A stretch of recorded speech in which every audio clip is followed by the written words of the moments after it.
changing mindsets with supportive leadership. Supportive leadership aims at changing mindsets rather than the behavior of others. All our experiences are anchored in the prefrontal cortex, the most complex and most interesting area of the human brain. Here all our social experiences are stored in the form of neural connections that create stabilizing networks. The characteristic feature of all these experiences is that they are always simultaneously cognitive and emotional. And both are connected. That is the main feature of an experience. Experience always means that something is important to me. There always is this fertilizer released in the brain, and therefore all experiences are laid down very deeply in the brain. Experiences that are made in similar contexts will be integrated or bundled in the prefrontal cortex, and the result is a certain mindset.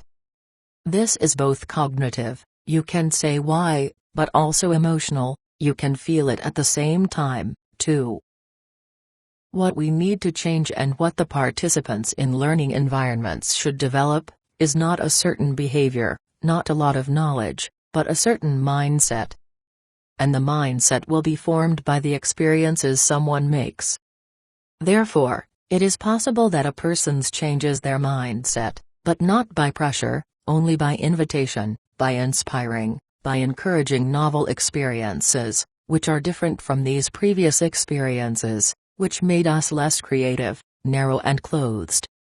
It is our mindset, which controls our behavior.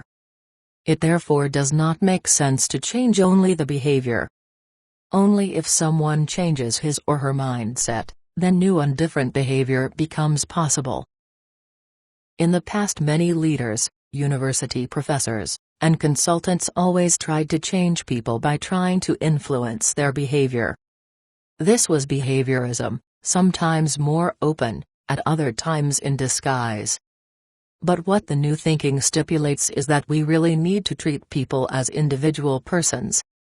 If we enter into a relationship with people, not as objects who do a certain job, and aim to unfold their potential, if we invite them to experience how beautiful it is to make new experiences together with others, then we might be able to co-create something.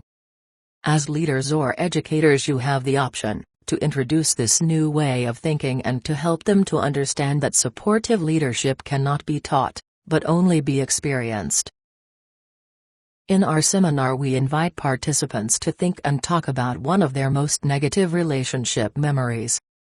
Each of these experiences can raise a number of questions. How can we find out from everyday experiences in which contexts we are objectified? How can this be explained?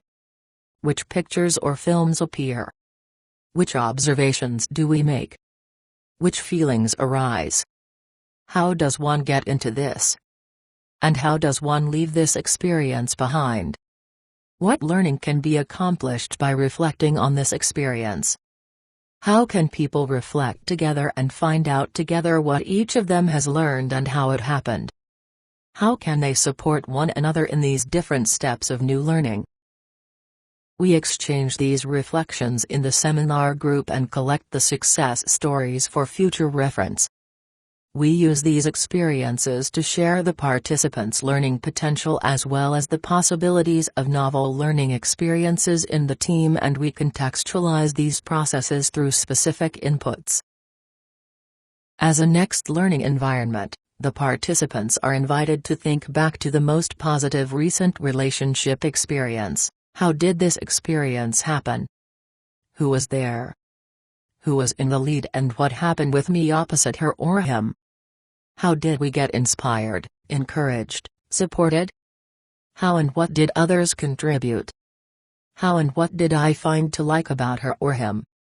How did it happen to discover this? Which learning aspects can be exchanged by reflecting on this second environment?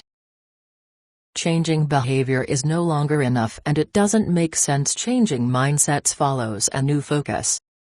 It is never a solution to shout at employees or want to change people, but to inspire and engage them to get interested in their own and each other's mindsets and encourage and invite them to become curious in co-creating another kind of relationship together. Len Lickner, 2012. This type of leading makes it necessary to build nourishing relationships with inspiring contacts. Fun, humor, and creativity provide energy to go for solutions, believe in success together, and develop the self-confidence that we are the right people to deal with a given matter successfully.